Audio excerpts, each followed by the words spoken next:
Welcome to Leadership God's Way, and today I want to talk about commitment and how it plays a pivotal role in your life.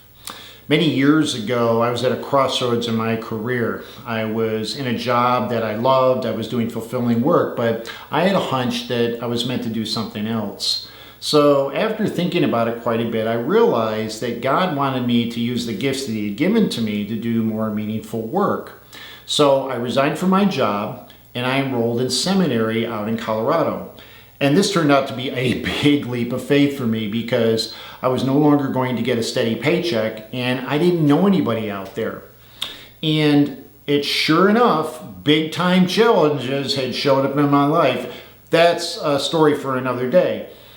But I learned that the only way I was going to navigate all of the minefields was to remain committed to God's will for me. And I'm sure that even for you, scary circumstances have showed up when you've decided to follow God's path.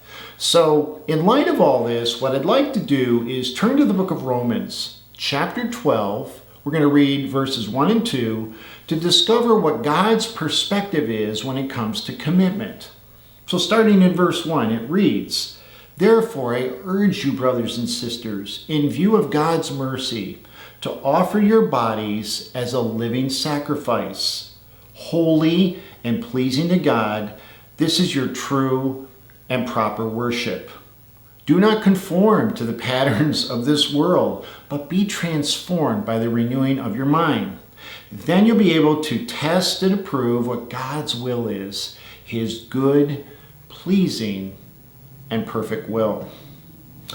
So these verses lay out a clear blueprint as to what commitment looks like with the Lord. And what I want to do is to break this down into 3 key points that we can apply with our own life. And the first one is this: our living sacrifice with the Lord is a daily commitment. It's not a one-time decision. God has to be at the center of your life, not out in the periphery. The second key is non-conformity with the world.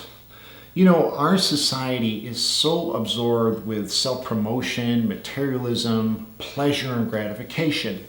And commitment to the Lord means that you have to resist these temptations to focus on what truly matters, and that's your life as a reflection of Christ's love and values.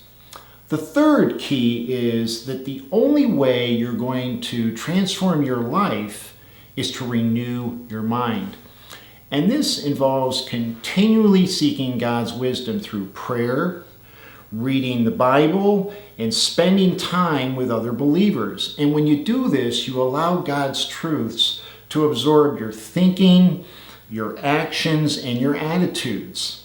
So commitment means that you have to embrace these principles each and every day. And here's what happens. You're going to make choices that reflects God's will even when it's challenging, and your relationship is going to be number one above everything else. Nothing else will matter to you other than God's will for your life.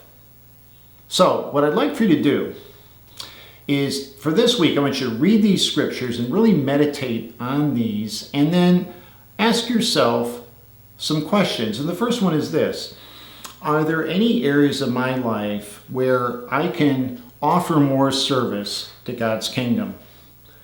The second question is, how can I resist the enormous pressure from the world and remain committed to what God's purpose is for me? And the third is, how can I absorb my mind with God's wisdom on a daily basis?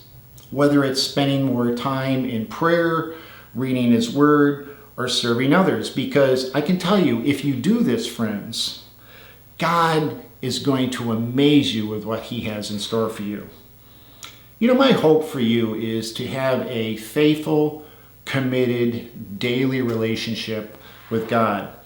And when you do this, you're going to have a whole new sense of purpose and meaning in your life. I want to thank you once again for joining us here at Leadership God's Way. And until next time, be blessed by the best.